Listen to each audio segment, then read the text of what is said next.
This is a huge milestone for the company. We've been working towards this for a year, but it's a big day also for veterinary medicine.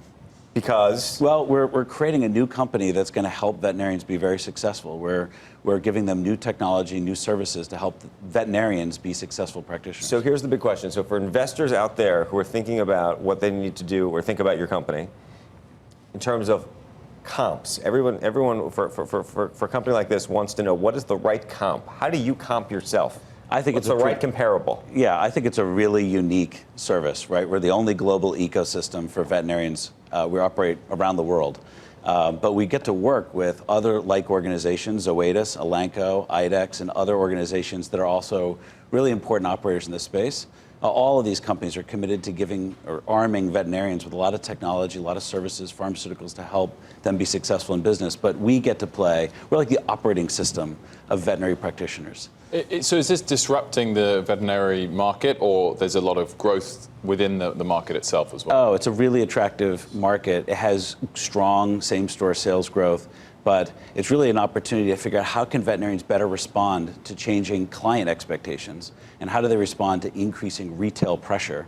And so we're giving them opportunities to help figure out how I can better compete online, how can I drive better client engagement and outcome. And what are the growth prospects? Where is the growth coming from? You're talking about sort of retail sales and how that is that where the new money's coming in, where the people are just spending more on healthcare for their pets? It turns out that we have to be more proactive as a profession, that it's hard for veterinarians to figure out who needs what and when. And so if we can be more proactive in communicating with clients and getting them back for in-office services, but also make sure they timely refill medications, we can create a lot of new category growth. We can improve medical compliance. How are most pets' health paid for? Do people get health insurance for their pets, or is it just a cash? This is a predominantly cash pay. This is a predominantly cash pay business. So what should be the multiple on your stock? This is going to look on your earnings. Tell us what this should look like. The reason is because I do think your company is a little bit different than what might be considered like. How do you actually comp this out? That's the issue. Yeah. Well, so there are other great human healthcare technology and services businesses. Right. Human though.